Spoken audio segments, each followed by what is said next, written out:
নমস্কার, সকলকে স্বাগত জানাই। আজকে আমাদের মধ্যে আছেন প্রথম রূপান্তরিত মহিলা অধ্যক্ষা মানবী বন্দ্যোপাধ্যায়। আপনারা সকলেই তাকে চেনেন, আমি আমার সাধ্য নেই ওনার বিস্তৃত পরিচয় দেওয়ার।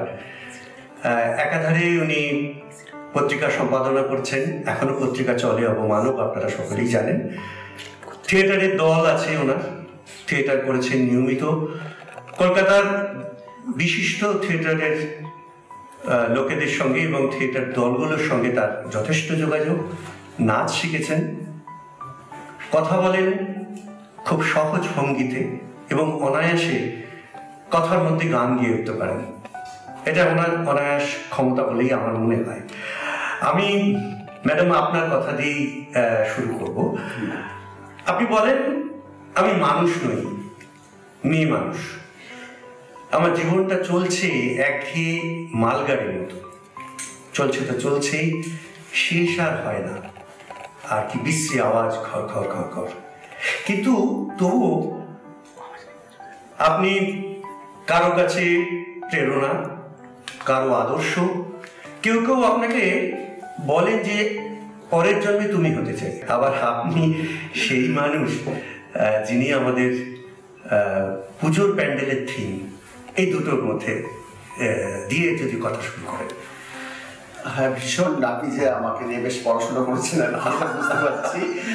ভালো লাগলো যে আপনি মানে অনেক সময় হয় কি, যারা কথা বলেন তারা আমার সম্পর্কে অতটা কোনো খোঁজ খবর রাখেন না, কিন্তু আজকে বেশ মানে সমানে সমানে মায়া তবলায় হবে, এইটা আমার মনে হচ্ছে। আর আমার জীবনটা কখনো একটাই খালি ওই বলি আপনাকে যে মালগাড়ির মতো ঘর ঘরে অবস্থা, যেটা আমার মনে হয় না কখনো। আমি আমার আপন মনের মাধুরী মিশায়ে নিজেরে করেছি রচনা, সুতরাং আমি কিন্তু আমার মধ্যে যথেষ্ট ভালো থাকি।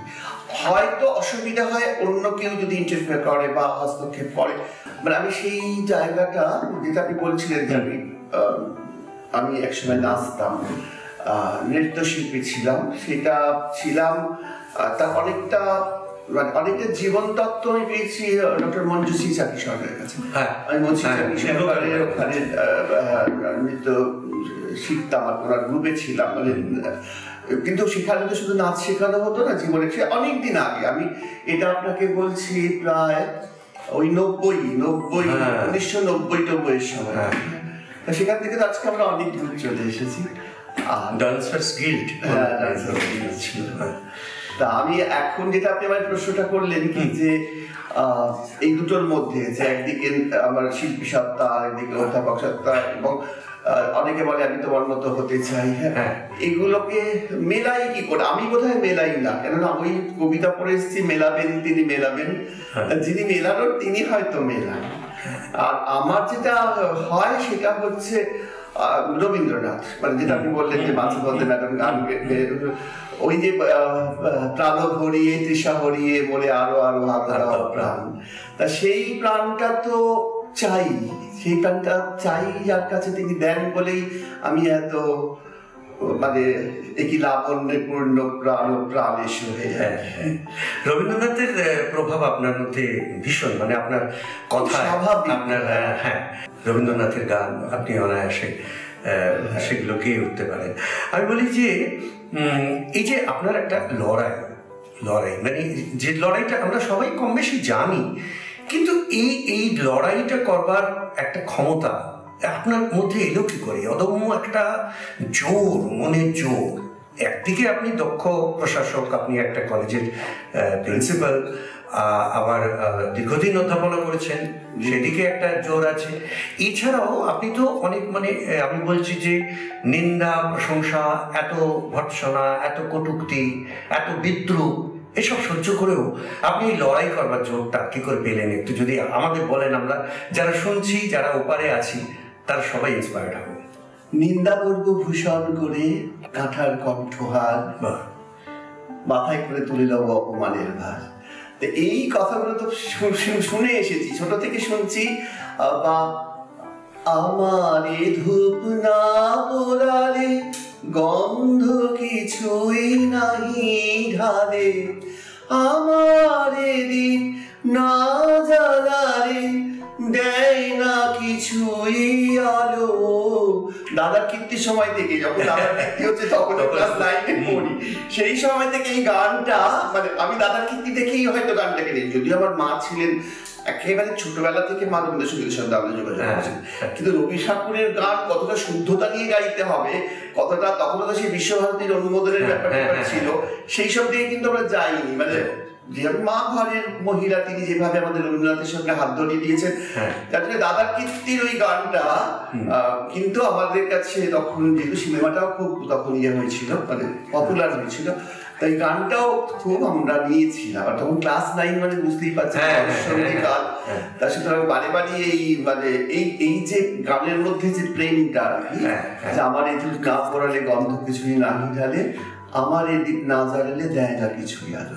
তো এইটা যখন থেকে বুঝেছি, তাই যেটাকে আপনি লড়াই বলছেন, বাইরে থেকে দেখলে হয়তো ওটা লড়াই, কিন্তু আমি যখন মনে করি, যেমন যে মানুষটা সাঁতার কাটে জলে, আমরা ভাবি বাবা ইংলিশ চ্যানেল বেরোচ্ছি, তার কাছে কিন্তু খুব সাবলীল সহজ একটা জায়গা।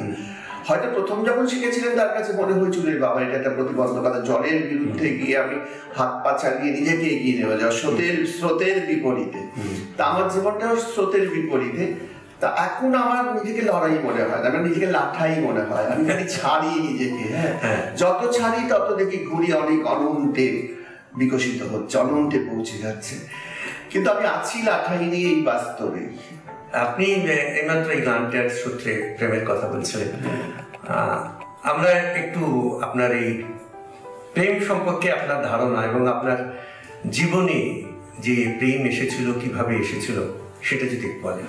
প্রেম ধারণা সম্পর্কে বলতে গেলে আমার যেটা সবচেয়ে মনে হয়, সেই লতা মঙ্গেশকরের গান ছিল, প্রেম এসেছিল একবার পারিনি তো জানতে আর কি।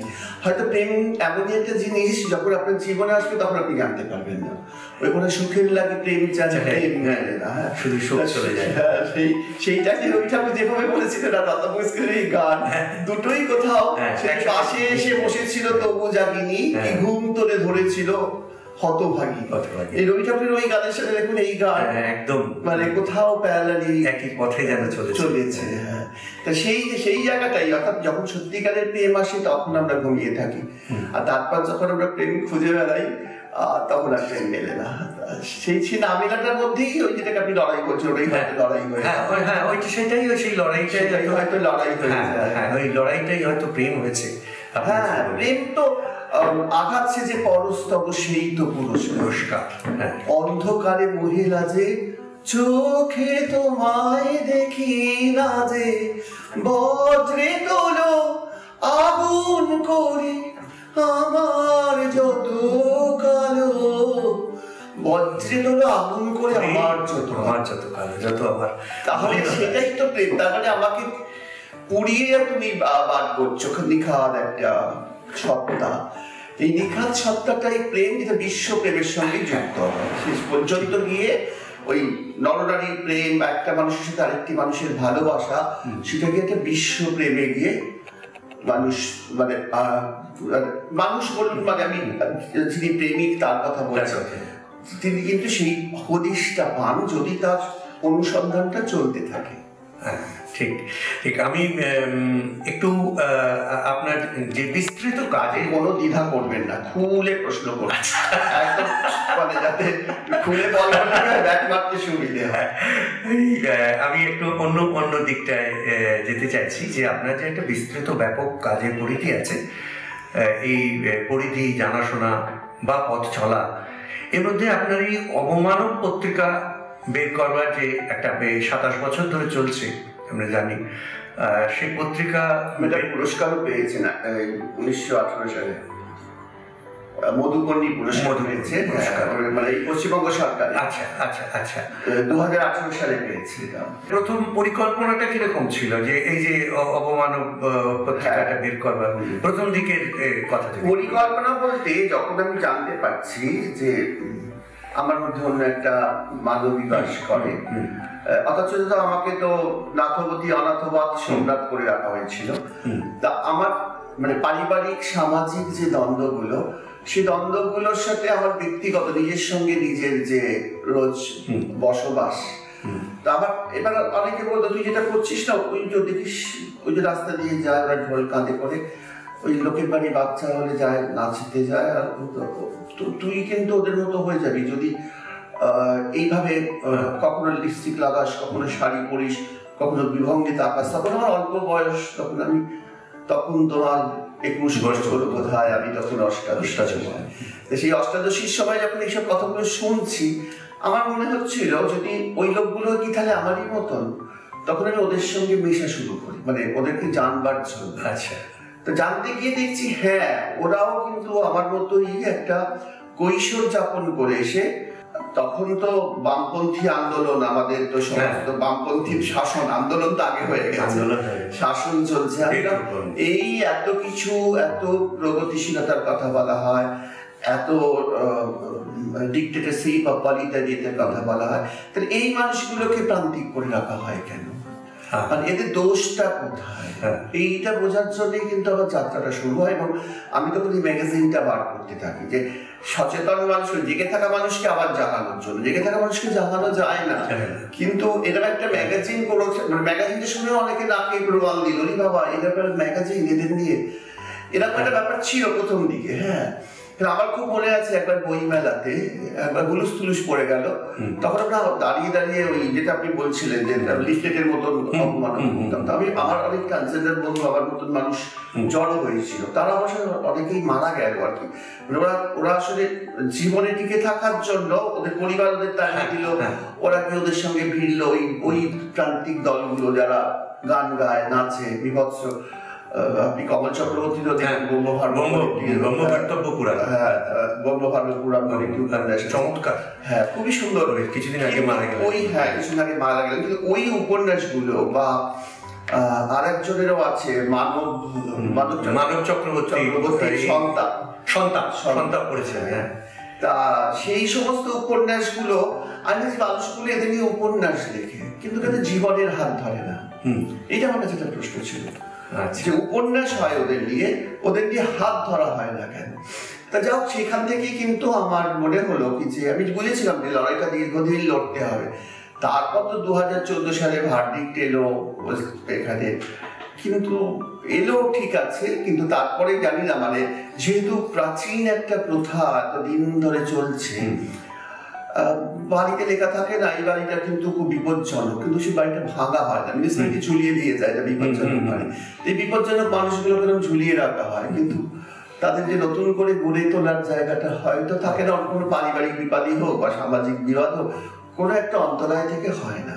কেন হয় না সেটার জন্যই তো এই গবেষণা বা 27 বছর ধরে থেকে চালানো। আমি আমার নিজের কথা একটু না বলে পারছি না, লোক সামলাতে হচ্ছে। সেটা হচ্ছে যে ওই আমি যখন প্রথম আপনার পত্রিকা দেখি অবমানব, তখন আমিও অল্প বয়স ছিলাম আর একটু অবশ্যই।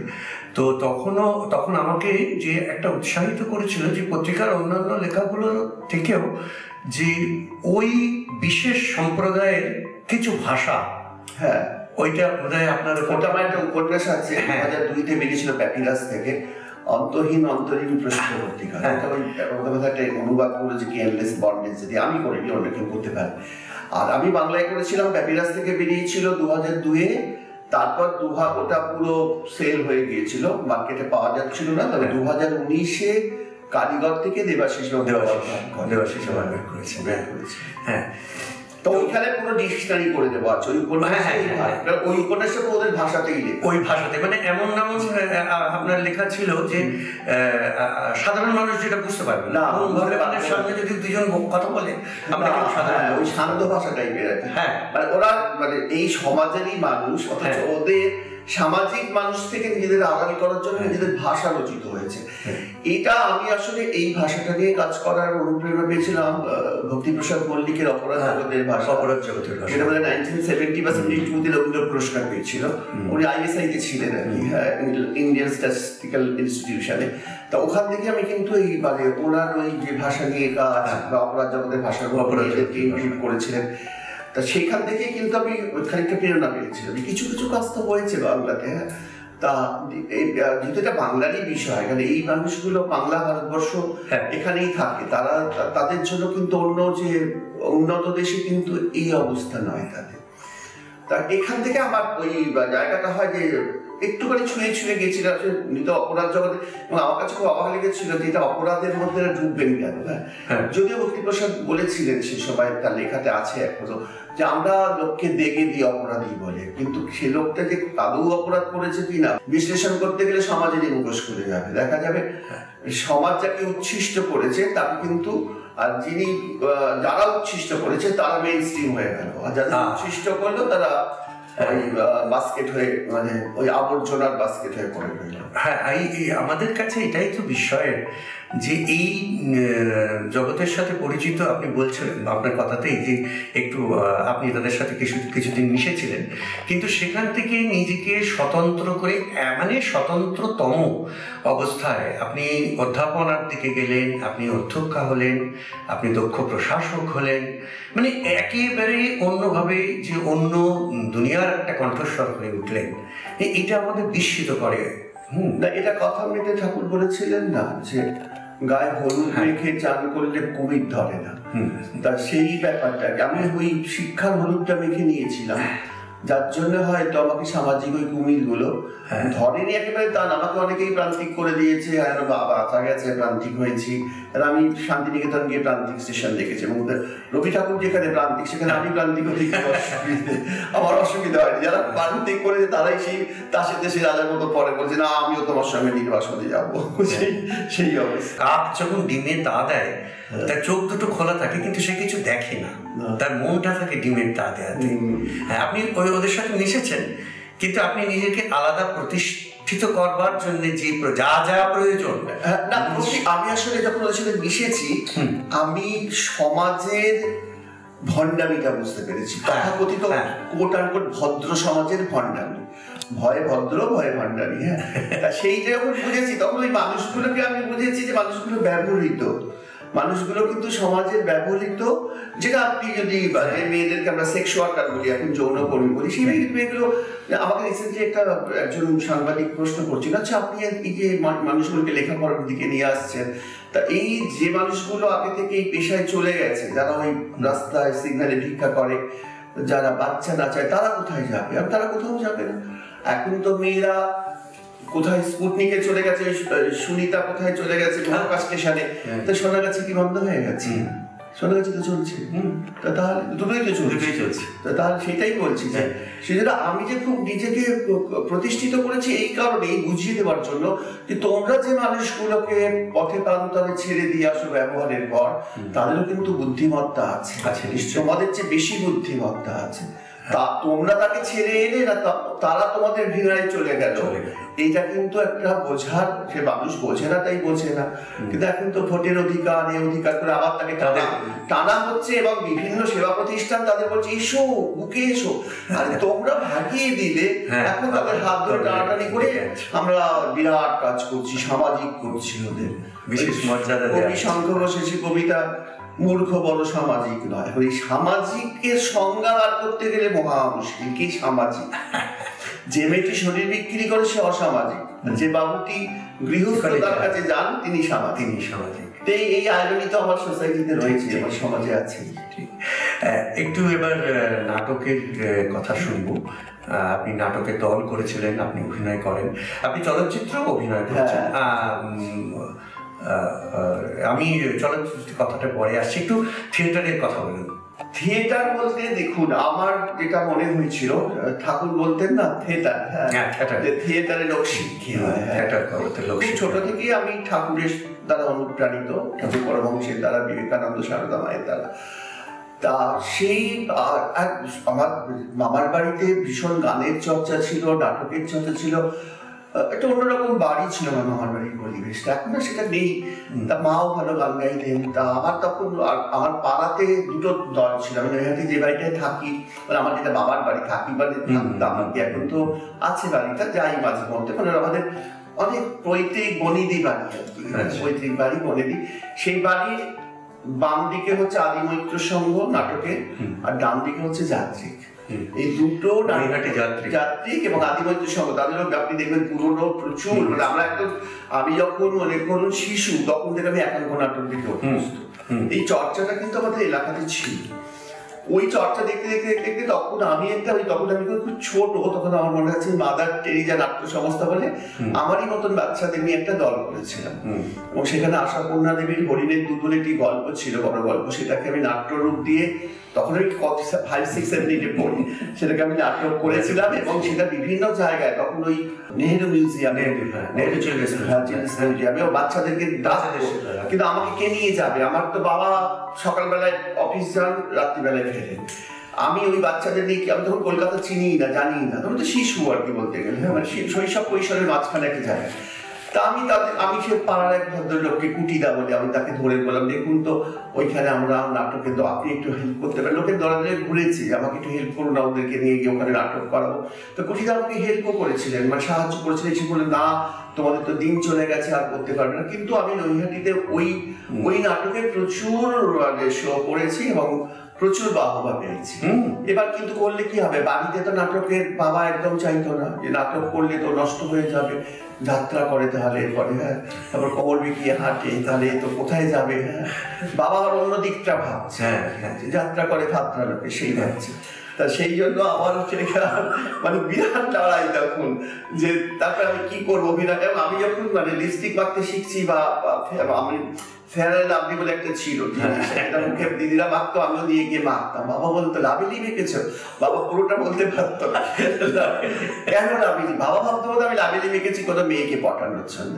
তা সে কি মার আমাকে, এবং লাভলি ফেলে দিল ছুঁড়ে, মানে একদম ডাস্টবিনে। তা এরকম জীবন গেছে। এবং আমি তখন দেখেছি যে ঘরের মধ্যে যে অভিনয়গুলো হয়, বাবা মা আমাদের সম্পর্কের অভিনয়, সেই অভিনয়গুলোই তো যদি দাঁড়িয়ে দাঁড়িয়ে দেখা যায়, তাহলেই বোঝা যায় যে বাস্তবটা কি। আমি রুদ্রপ্রসাদ সেনগুপ্তের যে বিয়েটা ছিল, এই নান্দিকা, একটা ওয়ার্কশপটাও আমি করেছি, এবং নান্দিকা আমাকে বলেছিলেন রুদ্রপ্রসাদ যে তোমার মধ্যে একটা আলাদা ব্যাপার আছে, বা তুমি নাটকে অনেক কিছু করবে, কিন্তু এতটা মধ্যবিত্ত বা নিম্ন মধ্যবিত্তই বলি এখন, মানে বাবারা যেহেতু দেশভাগের পর এখানে আসা, তারপরে ফ্লারিশ করেছিলেন বিজনেসে, তারপর ভাই ঠাই হয়ে বাবা কারখানায় চাকরিতে চলে গেলেন। আমার কিন্তু আর ওই নাটক নিয়ে কিছু করব, সিনেমা করব, এই বিলাসিতা পোষানো না। কারণ আমি আর একটা দায়িত্ব নিয়ে নিয়েছি, সমাজে প্রতিষ্ঠা হয়ে প্রমাণ করতে হবে আমারও মগজ আছে, বুদ্ধি। যদি এখনো পর্যন্ত আপনারা এই অনুষ্ঠানে আজকে দেখেছেন, এখানে বলেছেন যে আমার সাফল্য, জানি না লয়ের পেছনে জফলা আছে কিনা, আমার পেছনে কিন্তু জফলাটা আছে, এবং সেটার সাফল্য কিন্তু আমি মনে করি না এখনো এসেছে, মানে আসেনি, এখনো আমাকে স্ট্রাগল করতে হচ্ছে প্রচুর পরিমাণে। বরঞ্চ ইয়াং এজে যে স্ট্রাগলটা আমি করতে পারতাম, এখনকার স্ট্রাগলটা আমি নিতে পারি না, কিন্তু করতে হবে। চাঁদের বুড়ি চরকা কাটে, সুতো কাটে, তাকে তো বুড়ি অবস্থাতেই কাটতে হয়, কোনো যুবতী তো আর সুতো কাটে না, চরকায়। কিন্তু তবু আপনি স্বর্ণকর না। হ্যাঁ, তবু আমি স্বর্ণকর না, ওই সেন্ট করে নাচ শিখেছেন, ছটা কাটলে বর্ণকন্যা হবো। হ্যাঁ, না, নাচ শিখেছিলাম, নাচ শিখেছি অনেক আগে অনেকের কাছে, যেমন লালিদার কথা বললাম, লালিদার কাছেও আমি নাচ করেছি। আসলে আমি নাচটা করতাম, করতে করতে করতে করতে যখন যাদবপুরে এলাম, তখন ওদের একটা কম্পিটিশন হলো, যখন যাদবপুরে পড়তে এলাম। তা আমাকে তখন সকলে মিলে ধরলো যে তুই নাচ। আমি লজ্জা পাচ্ছিলাম যে ছেলেরা নাচ, সব তো মেয়েরা নাম দিয়েছে তখন। এটা আমি আপনাকে বলছি ওই 85-84 সালে।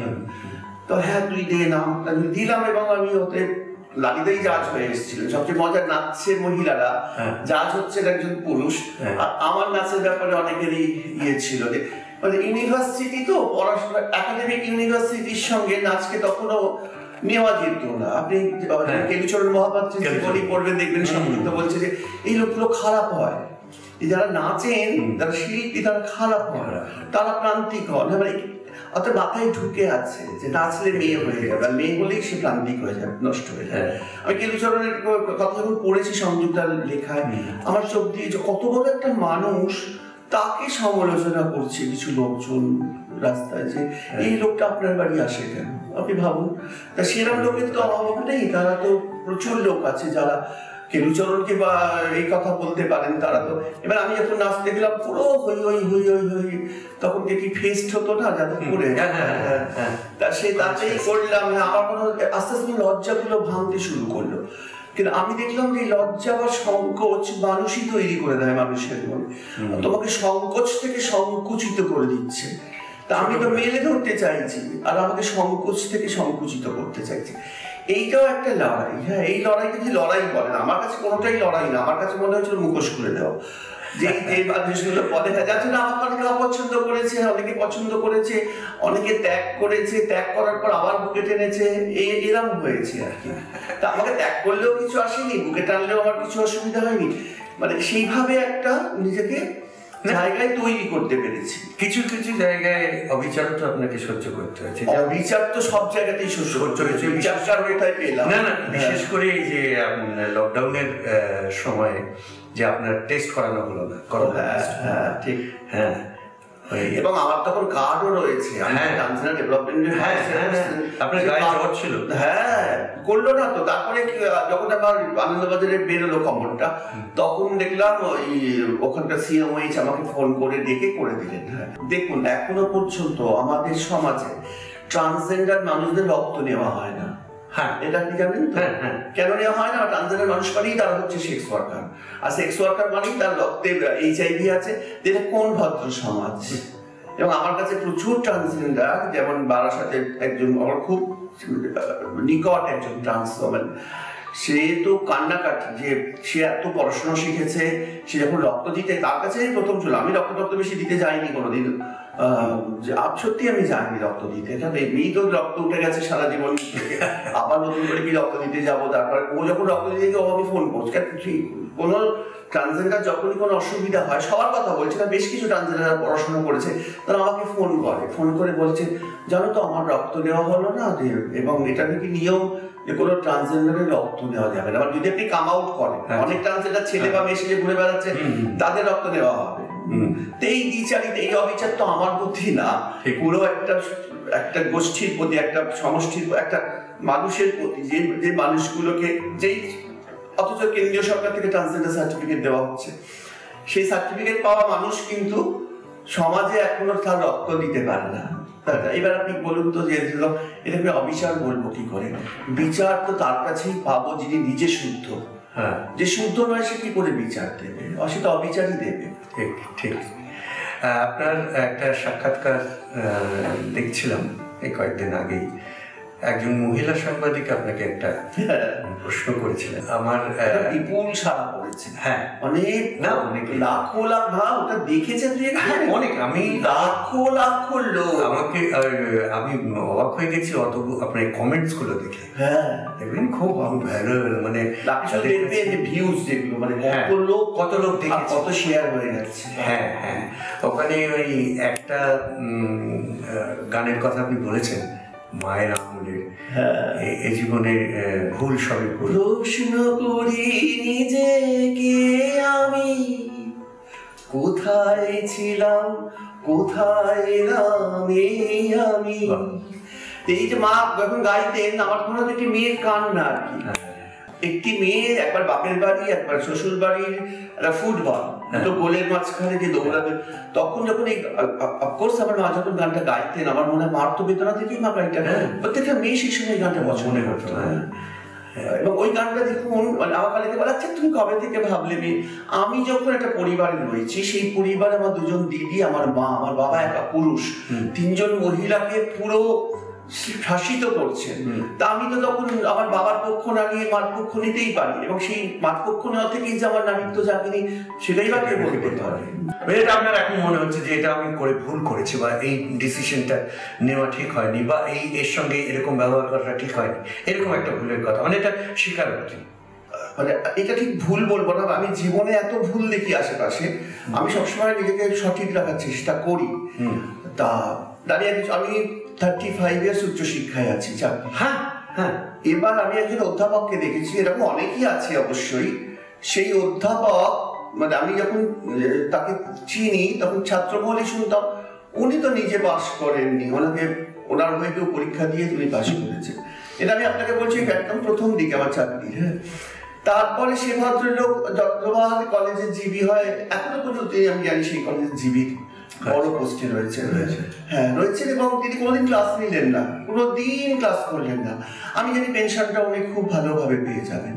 তো এই যে একটা মানুষের ক্ষমতা, যে কোনোদিন যে পড়াশুনো করলো না, অন্য হয়ে পরীক্ষা দিল, পাশ করলেন, চাকরি পেলেন, অধ্যাপক হলেন, এবং নিজেরই এলাকায় নিজেরই বাড়ির পাশের কলেজে কাজ করলেন যাতে কেউ তাকে স্মরণে না করা। হ্যাঁ, যে এই ভুলগুলো আমি যে এত প্রাণপাত করে পড়ালাম, আপনি দেখবেন আমাকে প্রচুর আমার কলেজ থেকে শাস্তি দিয়েছে, চাকরির জায়গা থেকে আমি প্রচুর শাস্তি পানিশমেন্ট পেয়েছি বিভিন্ন ভাবে। মানে আমার দুটো ইনক্রিমেন্ট চলে গেছে, আমাকে সাসপেন্ড করা হয়েছে, অনেক কিছু শাস্তি। অথচ দেখুন আমি কিন্তু সৎভাবে, কিন্তু আমি কিন্তু সরকারি চাকরি করছি ভেবে পড়াইনি, আমি আমার আদর্শ থেকে পড়াতে গেছি। এবং সেটা আমার ছাত্রছাত্রী যারা ঝাড়গ্রামে যখন এই পড়াতাম, তো ঝাড়গ্রামেই তো পড়িয়েছি, এইসব জায়গায় তো আমি এসেছি প্রিন্সিপাল হয়, সেখানে তো পড়ানোর জায়গা ছিল না। এখন আমার ছাত্রছাত্রীরা দেখবেন লেখে আপনার ক্লাসে তুলতে পারবে, জনপ্রিয়, ভীষণ জনপ্রিয়। সেটা স্বপ্নময় চক্রবর্তী যখন ওই লিখতে যাবেন, তখন ওই ঝাড়গ্রামে গিয়ে আমাকে কিন্তু ফোনে বলেছিলেন, উনি বাবা তুমি এত ছাত্রছাত্রীদের মধ্যে জনপ্রিয়, লেখার সময় হয়তো অতটা লেখেননি,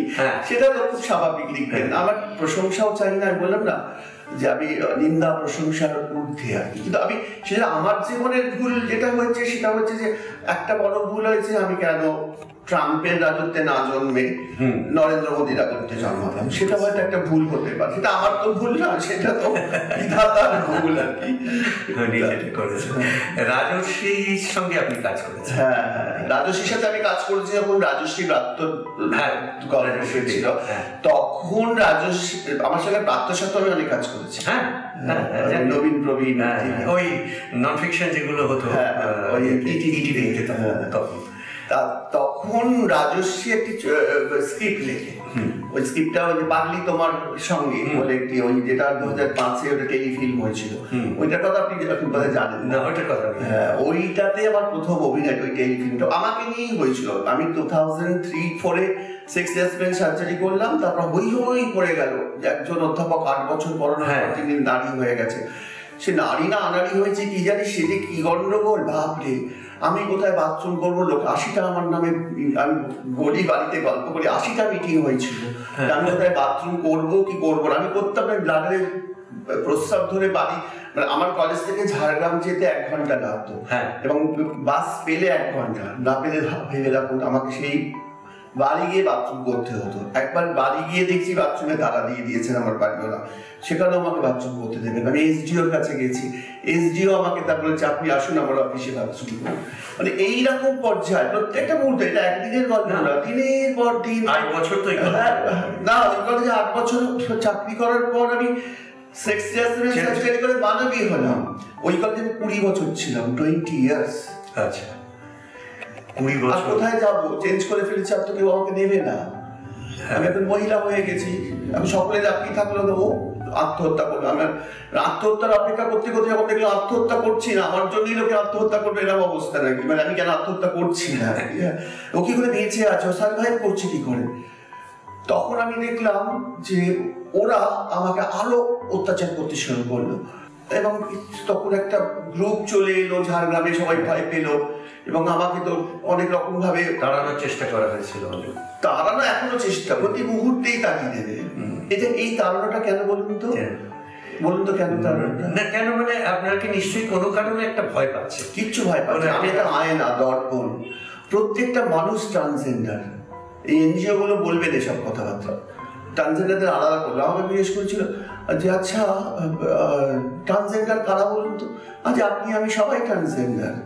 একজন পুরুষের স্তন চিহ্ন বিধাতা দিলেন কেন?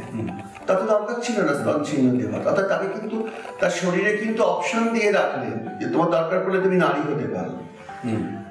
ক্লাইটোরিস দেওয়া থাকলে একটি মেয়ের শরীরে, যেটাকে মানে এলাবোরেট করে ফ্লারিশ করে পেনিস তৈরি করা যাবে। এবং তাই তো হয়েছে আমাদের তো জীবনে। আমরা যে এই যে প্রত্যেকটা মানুষ, মেডিকেল সায়েন্স বলছে মায়ের গর্ভে বেশ কিছু সপ্তাহ সে জনি নিয়েই জন্মায়, তারপর ওয়াই ক্রোমোজোম যখন অ্যাড হয় তখন তার ওই ক্লাইটোরিসটা ফ্লারিশ করে পেনিস তৈরি। এইগুলো তো বিজ্ঞানের সত্য। রবি ঠাকুর যখন লেখেন যে তার মধ্যে এক অবগুণ্ঠনবতী নারীর কথা রয়েছে, লাফাইবার আগে আমি বাপা আগে ফেলিয়েছিলাম বলে সেই প্রেমিকের কাছে আমি নারী বলিয়া কল্পিত হয়েছে, প্রেমপত্র পাইয়াছে। তা তখন কিন্তু সেগুলো যেহেতু রবি ঠাকুরের জায়গা থেকে, বা রবি ঠাকুর তো আর চেঞ্জ করেননি, চৈতন্য চেঞ্জ করতে পারেননি, কারণ মেডিকেল সায়েন্স তখন উন্নত ছিল না। চৈতন্য দুটো বিয়ে করার পর রাধা সেজে ভাবিত হলেন, রাধা ভাবে ভাবিত হলেন, আধ্যাত্মিকতার জায়গায় নিয়ে গেলে। আমিও এখন অবশ্য ঔপনিষদিক জায়গায় নিজেকে নিয়ে গিয়েছি, কেন সত্যি তো দেহটা তো একটা শুরু করার জায়গা, একটা স্টেশন। সেই স্টেশন থেকে যখন আমরা যাবো ক্রমশ, যে বললাম লাঠাইটা রয়েছে কিন্তু ঘুরি অনেক অনন্তে, সে অনন্তটাই তো আমাদের কাছে ঔপনিষদীয় জীবন, আধ্যাত্মিক জীবন। তা এখান থেকে দেখতে গেলে দেখা যাবে প্রত্যেকটা মানুষের মধ্যেই কিন্তু ক্রোমোজোম বলুন, মায়ের থেকে পাওয়া ক্রোমোজোম, বাবার থেকে পাওয়া ক্রোমোজোম, হরমোন ব্যালেন্স করে চলছে। কোনো মেয়ের যদি সিস্ট হয়, দেখুন মুখে দাঁড়িয়ে বসে যাচ্ছে, এগুলো তো ভীষণ স্বাভাবিকভাবে হচ্ছে। কিন্তু আমরা লজ্জায় বলি না। আমাদের ভেতরের একটি নারীর ভেতরে যে পৌরুষ আছে, নারী দেখাতে লজ্জা পায়। পুরুষের ভেতরে যে নারীত্ব আছে, সেটা দেখাতে না। পুরুষের মধ্যে নারীত্ব তো আমি ভীষণ দেখি, মানে বলে না যে শুদ্ধ পুরুষ বলে কিছুই হয় না, শুদ্ধ নারী বলেও কিছু হয় না, পুরুষ বলেও কিছু। আর যেসব পুরুষগুলো আস্ফালন করে, ওগুলো কালি পটকা, দুদিন ফটফট করে, 3 দিনের দিন ফুস শেষ, ওই পৌরুষ শেষ হয়ে যায়। তখন আমরা অসুরের কল্পনা করি, সুর থেকে অসুরে চলে যাই। একটু আপনার জীবনের স্বপ্নময় মুহূর্তের কথা শুনবো, যেটা আপনার স্বপ্নের মতো মনে হয়েছে যে সময়টা।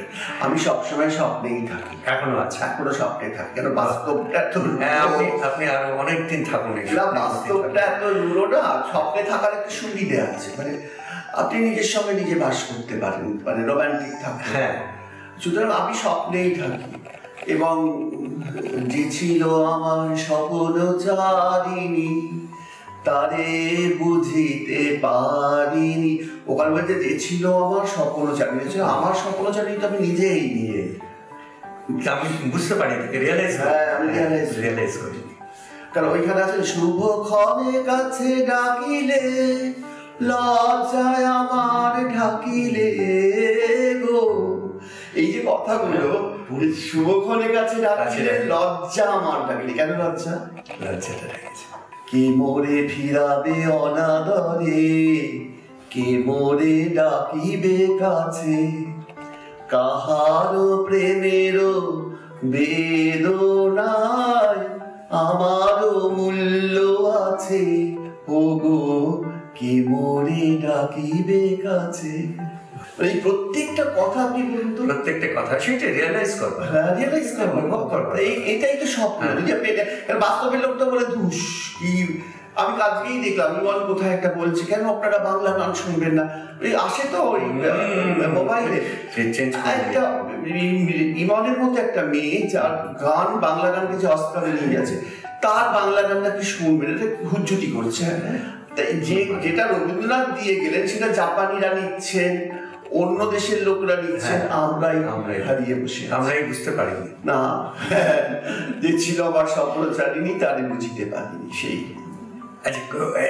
এমন কোনো, আপনি এই বয়সে এসে এমন কি কিছু মনে করছেন যে এই কাজটা আপনার এখন বাকি রয়েছে, করা উচিত?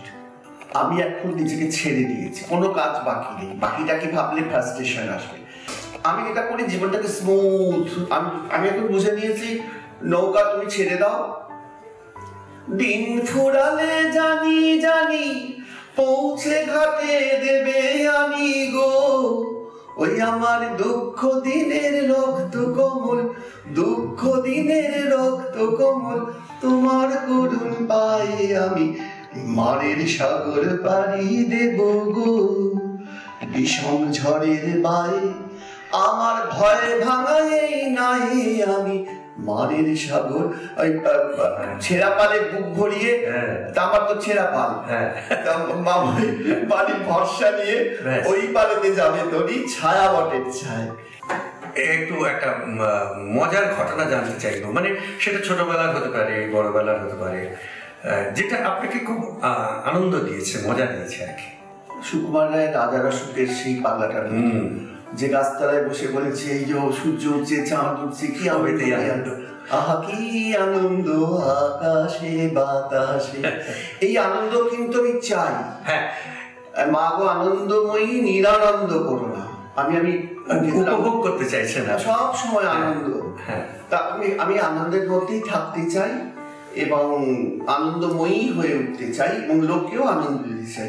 সে কারণে আমি আলাদা করে আনন্দ বলবো না, কিন্তু আনন্দ আমার সবসময়, এবং আমি প্রেয়ার করি, কি প্রার্থনা করি সারদা মায়ের কাছে যে মা আমাকে আনন্দ রাখো।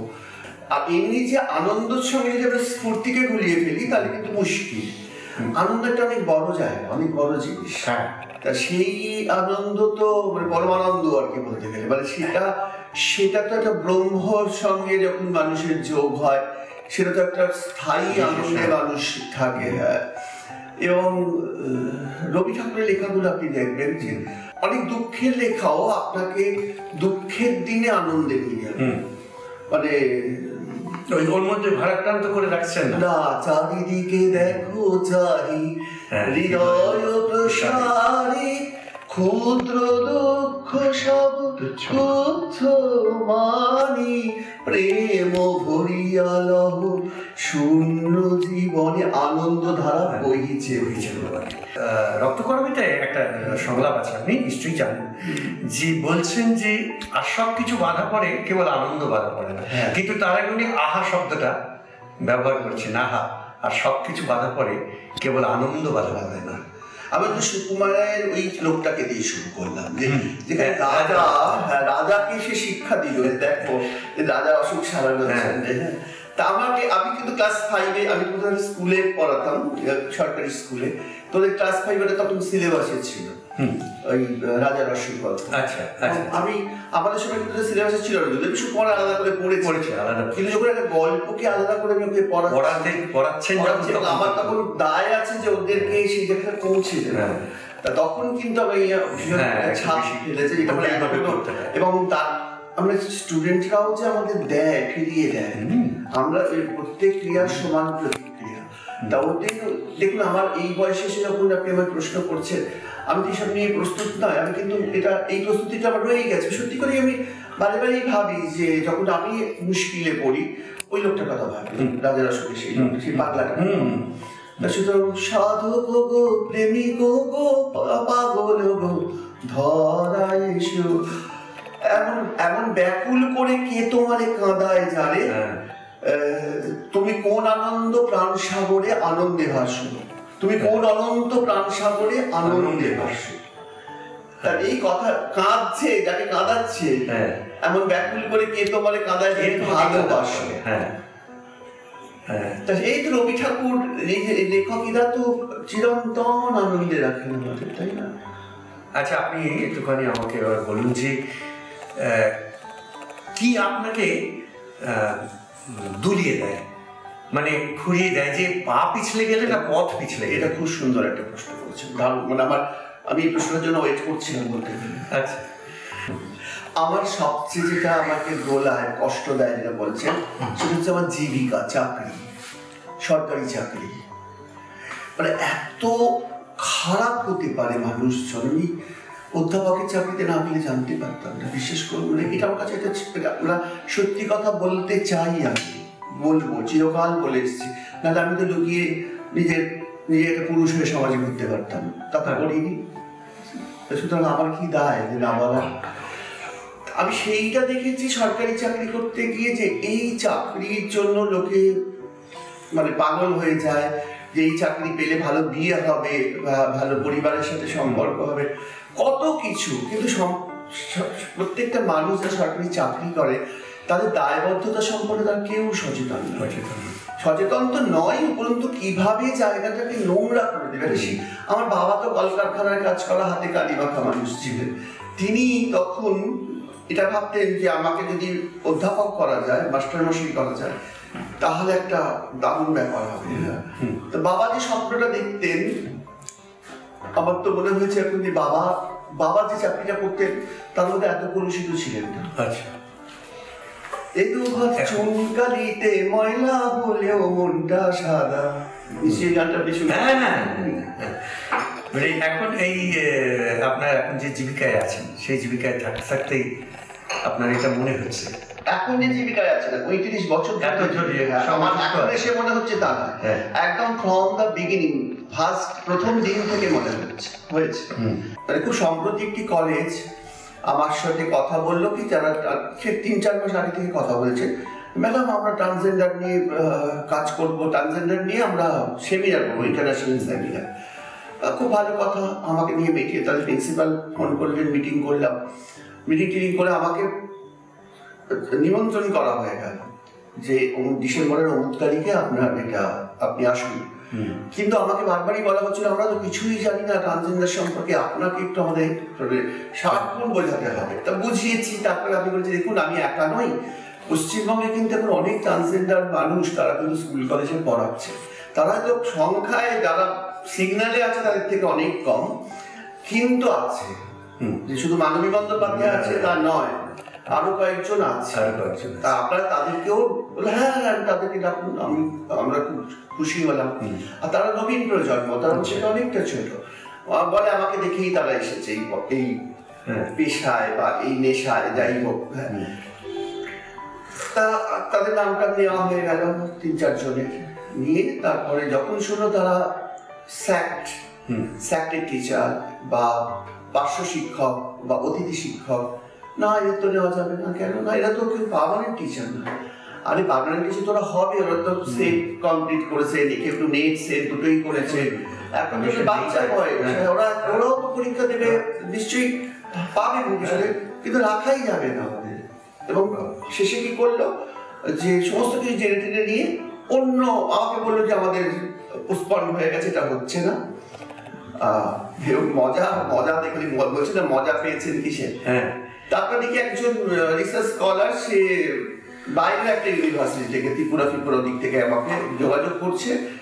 সে তখন ওই ওয়েস্ট বেঙ্গলের মেয়ে, সে ওই কলেজে পেপার করতে যাবে এবং সে আমার কাছ থেকে হেল্প চাইছে পেপারটা তৈরি করার।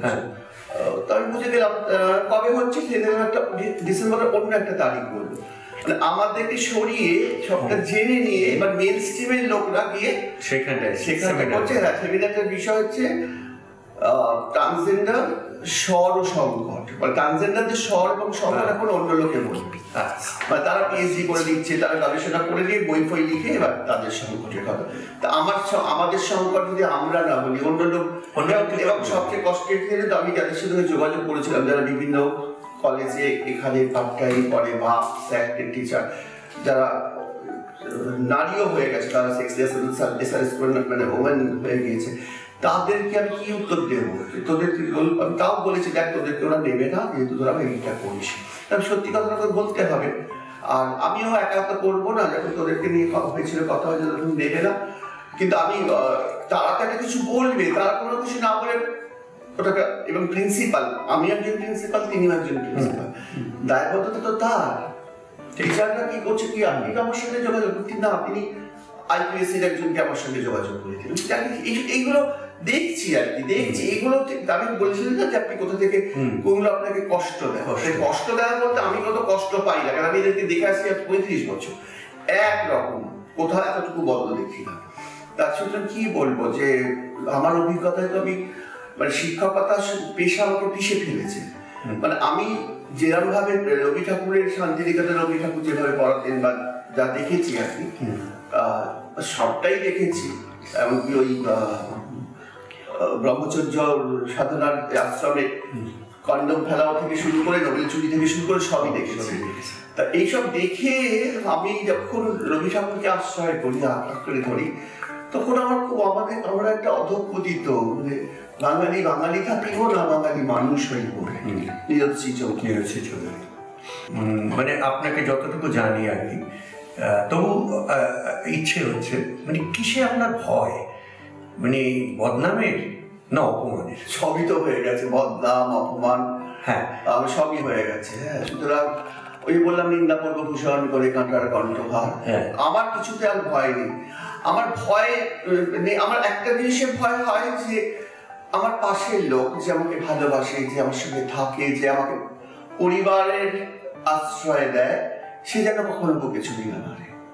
ঠিক, বেইমানিটাকে, ওটাকে বেইমানি বললে তো আবার একটা অন্য সাম্প্রদায়িক ভাষা হয়ে যাচ্ছে।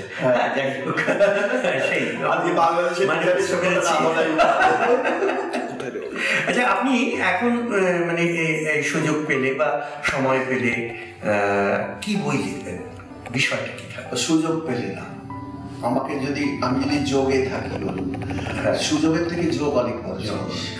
যদিও সুটা কিন্তু দেখুন, আমি সবসময় লিখে যাই, লিখি, আমার লেখাটা খুব ভালো লাগে আমার লিখতে। হ্যাঁ, সেটা বই লিখবো বলেই যে লিখি তা না, এখন তো কলমের থেকে টাইপটা বেশি হয়ে গেছে। হ্যাঁ, তবে এই অবমানক বই বার করি, সেখানে তো আমাকেই অর্ধেক লেখা লিখতে হয়। ট্রান্সজেন্ডাররা এই সাহিত্য একাডেমির আমাকে প্রথম ট্রান্সফরম্যান আমি সদস্য ছিলাম। এবার ওরা সাহিত্য একাডেমি একটা উইংস করেছে। না, চেয়ারপারসন না, ওদের সদস্য মেম্বার ছিলাম। সাহিত্য একাডেমির কথা বলছি। আচ্ছা, সাহিত্য একাডেমি দিল্লি, কলকাতা সুভদ্রা ছিলেন তখন আমাদের চেয়ারপারসন। তা যাকে সেখানে আমি মানে আমি সাহিত্য একাডেমির লোকদের বোঝাতে পারছি না যে আপনারা যাদেরকে যাকে কবিতা চাইছেন, সাহিত্য চাইছেন, তাদের তো সেই জায়গাটা দিতে হবে। ওই যে ভিড় করে লোকগুলো ওরা কোন কবিতা লিখবে, ওদের নিয়ে অন্য লোক কবিতা লিখবে, তথাকথিত সুস্থ স্বাভাবিক সুস্থ স্বাভাবিক যারা আমরা মনে করি, হ্যাঁ মনে করি বা মনে করায় তারা যে হ্যাঁ দেখো আমি সুস্থ স্বাভাবিক। তা এবার খুব মুশকিল হয়, তারপর আমি ওদের হয়ে অনেক সময় লিখে দিই। আমি আগে জিজ্ঞেস করতাম থট বল, ওর কিছু থট ভাবছি, হ্যাঁ সেই থটটাকে নিয়ে আমি কিছু লিখে দিই। যখন আমি শোনালাম এই দেখ এটা এরকম ভাবে এগিয়েছি করেছি। সেজন্য আমার লিখতেও ইচ্ছে করে না, কেন আমি আমার জন্য লিখি। কার জন্য লিখবো? সোসাইটি কোনোদিন বদলাবে না। এই যে তথাকথিত ভবিষ্যৎ সমাজ, মেকি সমাজ, যেটা মেকি সমাজ কোনোদিন বদলাবে না, বরঞ্চ আমি নিজেকে বদলে ফেলেছি। নিজের দুটি চরণ ঢাকো তবে ধরণী আর ঢাকিতে নাই। তা আমার সেটাই মনে হয়েছে যে ফুরিয়ে গেল 19 পিপে নস্য, কহিল শেষে গেলে মাটি, ধরায় তবে কোথায় হবে শস্য। সেই সময় যখন আমি বাস করি তখন সেই বৃদ্ধ চামার কুলপতির কথাটাই মানা উচিত, নিজের দুটি চরণ ঢাকো তবে ধরণী আর ঢাকিতে নাই। এই ছবিটি করবার আগে কৌশিক গঙ্গোপাধ্যায় আপনার সঙ্গে অনেক 20 বছর কৌশিক আমার সঙ্গে যোগাযোগ করেছে, ভাবতে পারেন? মানে আমি যখন থেকে ঝাড়গ্রামে পড়াতে গেছি তখন কৌশিক ওখানে রাজবাড়িতে শুটিং করতে যেত, আর কৌশিক যাদবপুরের বাংলা। তো তখন থেকে আমার সাথে যোগাযোগ, কথা বলা। আমাকে বলেছিল, শোনো তুমি বলবে তুমি স্ত্রীলিঙ্গ নাও, পুংলিঙ্গ নাও, তুমি স্ফুলিঙ্গ। খুব ভালো, খুব ভালো, চমৎকার। আচ্ছা, আপনি বলুন, মানে চলচ্চিত্র ব্যক্তিত্ব আপনি কাকে বলবেন? চলচ্চিত্র বলতে আপনি একটু হ্যাঁ, চলচ্চিত্র ব্যক্তিত্ব বলতে আমি বলতে চাইছি যে যাদের কাজ আমাদের একটু ভাবায়, যেমন ঋত্বিক ঘটক, যেমন সত্যজিৎ রায়, যেমন মৃণাল সেন, এইরকম কোনো এক চলচ্চিত্রকারের কথা একটুখানি আমাদের বলেন যে যার কাজে আপনার একটু অন্যরকম লেগেছে। গতানুগতিক নয় না, আমি ঋতুপর্ণের ছবি দেখতে ভালোবাসলাম, যার নামটা আপনি বললেনই না। না, আমি সবার কথা বললাম না। হ্যাঁ, না, ঋতুপর্ণ কিন্তু সত্যজিৎ রায়ের কথা। হ্যাঁ, ঋতুপর্ণর দীক্ষা সত্যজিৎ রায়ের, ঋত্বিক ঘটকের নয়। সেই জায়গা থেকে আমার মানে বলেওছিলেন একবার কি সত্যজিৎ রায় না ঋতুপর্ণ, আপনি বলেছিলেন। হ্যাঁ, তা আমার সেখান থেকে মনে হয়েছে যে যার আঙ্গিকে কাজ করে। অঞ্জন দত্ত রিসেন্ট কাজ করলেন দেখলাম, এবং তার কাজে তো মৃণাল সেনের ছায়া করবে, স্বাভাবিক ব্যাপারগুলো। মৃণাল সেনকে নিয়ে উনি কাজ করেছেন, কাজের পার্থক্য আছে সত্যজিৎ রায়ের সঙ্গে মৃণাল সেনের কাজ, বুদ্ধদেব দাশগুপ্তর কাজের পার্থক্য আছে, কিন্তু আমার সকলকেই আলাদা আলাদা করে ভালো লাগে। এরকম বলবো না কি যে না আমার সত্যজিৎ রায়কেই ভালো লাগে, আমার বুদ্ধদেব দাশগুপ্তকে ভালো লাগে, সেটা একটা জায়গায় বলতে পারি। সত্যজিৎ রায়ের যে নিরপেক্ষতা ছিল সেইটা হয়তো ঋত্বিক বা বুদ্ধদেব বাবুর কাছে আমরা সেটা পাইনি, যে কোনো কারণেই, যে কোনো কারণে আমরা পাই। এটা নিয়ে কি নাটক দেখলেন? নাটকে প্রচুর নিমন্ত্রণ পাই, আপনার সময় হয়ে ওঠে না, কেন বেশ কিছু ট্রান্সজেন্ডার আছেন যারা নাটক করছেন এবং তারা আমাকে ডাকেন, হ্যাঁ আমাকে তারা নিমন্ত্রণ করে, কিন্তু দেখা হয় না, আমার যাওয়া হয় না। তবে আমি ওই কিছুটা, যদিও নাটক ওইভাবে তো দেখা যায় না, ওই স্ক্রিনে নাটক দেখি। আর খুব যেমন ওই সময় যখন আমাদের যখন বেড়ে ওঠার সময়গুলো আনতে মানে একের পর এক চোখ বাঁধানো চলছে, কত রকমের নাটক। এখন তো সেগুলো পাই না। এখন বহুরূপী কোথায়? না, বহুরূপী নেই। আমি যেটা আনন্দ পাই সবচেয়ে সেটা হচ্ছে ব্রাত্যর লেখা পড়ে।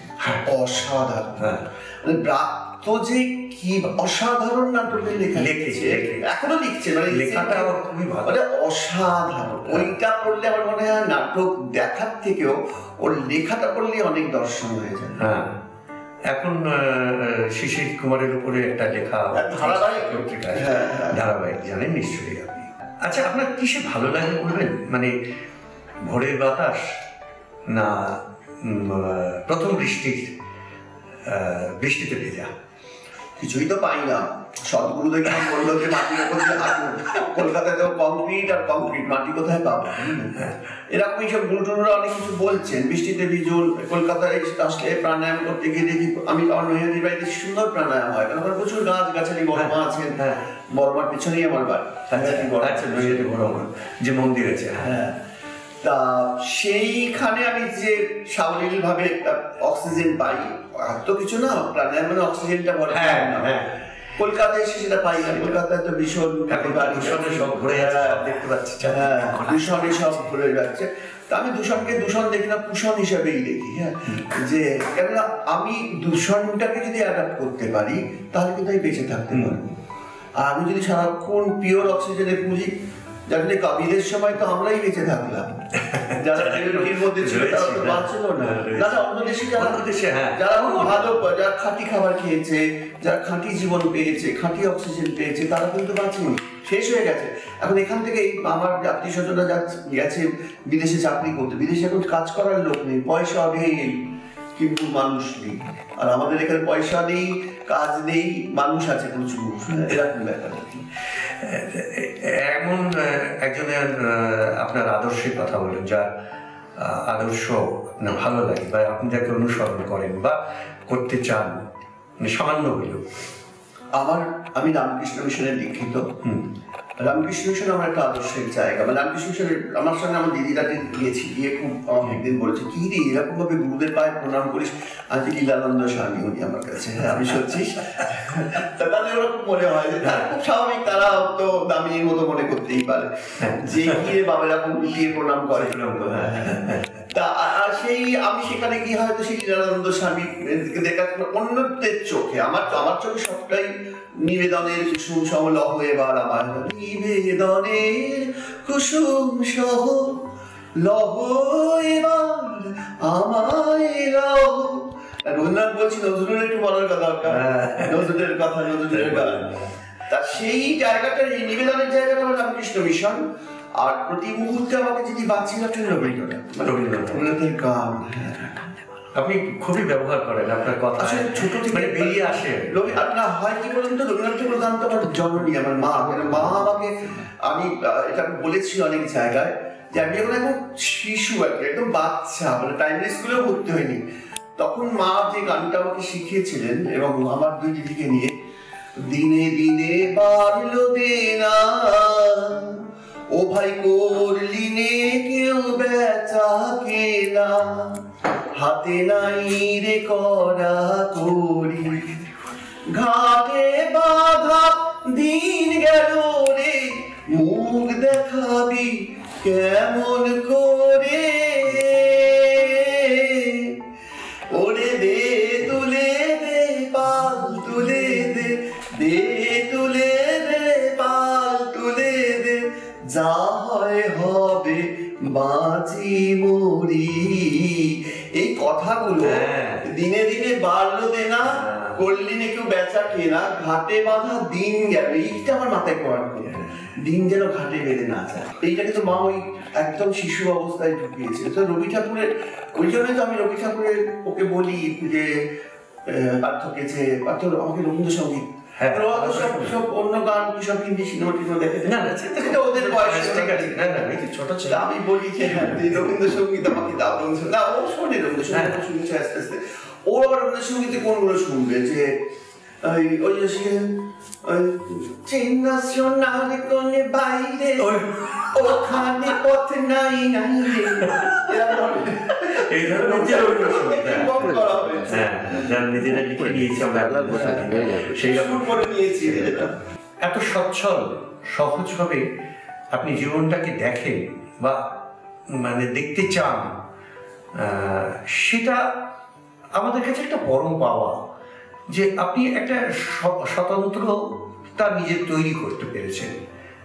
হ্যাঁ, যেটা আমাদের মানে আপনি নিশ্চয়ই যত অনুষ্ঠানে যান আপনার কাছে যাদের আমন্ত্রণ আসে আপনি যে যে আমন্ত্রণগুলো রক্ষা করেন এবং সেখানে গিয়ে যা যা বলেন, যা যারা থাকে তাদের কথা শুনেও নিশ্চয়ই আপনি এটা বুঝতে পেরেছেন। নিশ্চয়ই আমি আমাকে কে প্রশংসা করলো, কে নিন্দা করলো, ওইটাকে যাই না। আমি প্রত্যেকটা মানুষকে ভালোবাসি, প্রত্যেকটা মানুষের যে একটা সীমাবদ্ধতা থাকবে সেটা আমি মানি এবং সেটা খুব স্বাভাবিক, সীমাবদ্ধতা থাকা। তা আমি তো সীমাবদ্ধতাকে আমি মাসিমাবদ্ধ বলি, কারণ আমাকে সবাই বলতো মাসিমা তোকে নষ্ট করলো, মানে মাসিমা হলে আমার মা। সুতরাং আমি তো মাসিমাবদ্ধ ছিলাম, সুতরাং মানুষ তো সীমাবদ্ধ থাকবে। সেই সীমাবদ্ধতার মধ্যেই মানে সীমার মাঝে অসীম তুমি বাজাও আপন সুর, তোমার মাঝে আমার প্রকাশ তাই তো সমুদ্র। তা সেটা আমি কেউ আমাকে প্রশংসা করলেও আমি খুব ভুলে যাই না, বা নিন্দে করলেও লুটিয়ে পড়ি না। একটা জায়গা তৈরি করতে হয়তো পেরেছি, বা নিজের সঙ্গে নিজে বাস করার জায়গা। মানুষের সবচেয়ে সমস্যা হচ্ছে নিজের সঙ্গে নিজে বাস করা। সারাক্ষণ যদি আপনি অন্যের কাছে, অন্যের জন্য মানে অন্যের কাছে ভালো প্রমাণ করতে চান, নিজের কাছে নিজেকে অনেক ছোট হয়ে যেতে হয়। নিজেকে প্রমাণ করার তো একটা বিরাট ব্যাপার না, নিজের কাছে অন্যের কাছে আপনি অন্যের কাছে না, যে কোনো ভাবে যে আমি এই কাজটা পারি। ধরুন একটা চাকরির ইন্টারভিউ থেকে শুরু করে, আর সেটা তো একটা সময়, সেটা একটা সময়। আমরা এখন যেহেতু সময়ে পৌঁছেছি, এখন আর আমাদের প্রমাণ করার কিছু নেই, আমাদের মান নেই, আমাদের প্রমাণ নেই, আমরা কিছুই নেই। মানে আমাদের এখন যেটা আছে সেটা হচ্ছে যে মানে ওই যে বললাম আনন্দের কথা, কোথাও আমার হারিয়ে যাবার নেই মানা, মনে মনে, এই যে মনে মনে হারিয়ে যাওয়া, এটা একটু প্র্যাকটিস করতে, মনে মনে হারিয়ে যাওয়া, নাহলে একদম বিরাট মানুষগুলোকে বহু বিরক্ত করবে, ছেলে পুলে বিরক্ত করবে, নাতি নাতি বিরক্ত হয়ে যাবে, শরীরটা থাকবে, মনটা থাকবে না। কোনো কাজ করতে গেলে এটা আপনি এই মন নিয়ে বা এই ভাবনা নিয়ে যে ওইখানে কথা বলে দেখুন, চেনা শোনার বাইরে যেখানে পথ নাই নাই, হ্যাঁ সেখানে অকারণে চেনা শোনার বাইরে কথা বলতে বলতেই দিন কেটে যাবে। না, এটা আপনি আপনার ভেতরে লালন করেছেন বলেই আপনি এত কাজ করতে পেরেছেন, এত বই লেখা, নাটক করা, অভিনয় করা, চলচ্চিত্র অভিনয় করা, পত্রিকা সম্পাদনা করা, এত রকম, তারপর কলেজে পড়ানো। না, আমি ভাবি এই যে কাজগুলো, আমি কাজগুলোর না অবিনশ্বরতা নিয়ে ভাবি না, কারণ এই পৃথিবী গোলকটা ওই নস্তাদামুস, বাবা ভাঙা, কত কিছু ভবিষ্যৎ ভেবেছেন এইভাবে, এবং রোজই তো শুনছি ওই অমুক ধূমকেতুর সাথে লেগে পৃথিবী নাকি কালকেই লোপাট হয়ে যাবে। এই লোপাটের ভয় কিন্তু প্রত্যেকের মনের মধ্যে আছে। পৃথিবীতে যদি লোপাট হয়ে যায় তো কোনো কাজই থাকবে। অবিনশ্বরতার জায়গাটায় আমার মনে হয় না কেউ অবিনশ্বরের জায়গায় যেতে পারে। সাময়িক সবটা, এই যে বাবা মা চলে গেছেন, তাদের ছবিগুলোই আমি আর রাখি না কাছে। অন্তরে আছেন তারা, ভাবনায় আছেন, স্বপ্নে আসেন, কেউ ছবি রাখি না। কেন?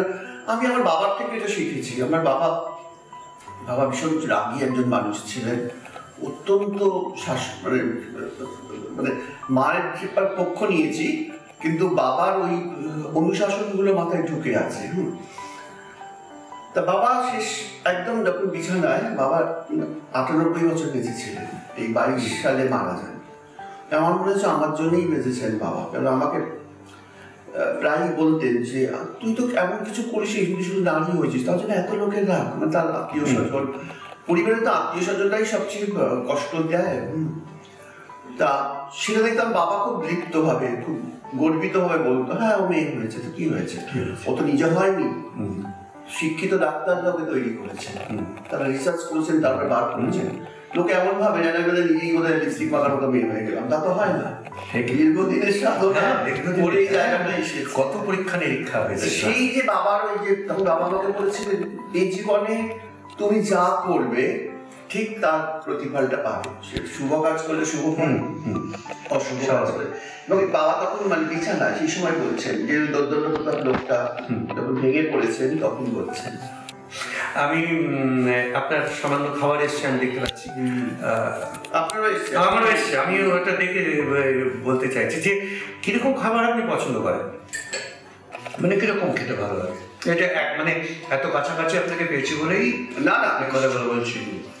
আসলে আমার খাদিকা শক্তিটা এখন চলে গিয়েছে। একটা সময় খুব খেতাম। সবচেয়ে বড় কথা যখন ঝাড়গ্রামে ছিলাম আমি কিছু রান্না বান্না জানতাম না, এবং সেই সময় অর্ধেক দিন উপোস করে থাকতাম। কেন ওখানে খাবার কিনতেও পাওয়া যায় না, কিনতে যেতে গেলে যেগুলো দরকার সাইকেল চালানো আমি জানতাম না। আর আমি এমন একটা জায়গায় থাকতাম তার অনেক দূরে, হ্যাঁ, সেখানে কোনো খাবার দোকান ছিল না।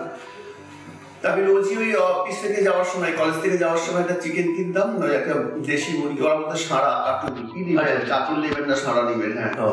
তা সেই মুরগিটা ঝোল করতাম, সেটা রাত্রিরে ভাত করে একটু খেতাম, আর সকালবেলা ওই মুরগির মাংসের ভাত খেয়ে কলেজ করতাম। কলেজে নিয়ে খুব হাসাহাসি হতো, জানো তো সবজি খায় না, শুধু মাংস খায়। আমি রান্না বান্না কিছু জানি না, আমি খাবো না কি করে। তারপরে আমি তো খুব একটা মানে ধনী ঘরে থাকিনি যে খাবার দাবারের বিষয় করবো। আমরা অনেকগুলো ভাই বোন, বাবা মা সবাই মিলে যা খেতাম ভাগ করে খেতাম। তারপর যখন একটু ঠিকঠাক হলাম, অবস্থা হলো, তখন তো ডাক্তার বললো 4টে আমন্ড খাবে, 2টো কাজু, 1টা কিশমিশ, হয়ে গেল খাওয়ার। কি খাবো বলুন? খুবই ভালো লাগলো আপনার সঙ্গে গল্প করে। আমারও ভালো লাগলো। আমি এতক্ষণ আপনার সঙ্গে এতটা সময় কাটিয়েছি, এটা আমার জীবনের একটা পরম পাওয়া। মানবী বন্দ্যোপাধ্যায়ের কথার বৃষ্টিতে ভিজে আছে এখনো, এটা থাক। মানবী বন্দ্যোপাধ্যায় আরো দীর্ঘদিন পরে আর একটা ইন্টারভিউ হবে, সেখানে শুকিয়ে দেবো সবাইকে। হ্যাঁ, ঠিক আছে, আজকে এই পর্যন্তই। নমস্কার।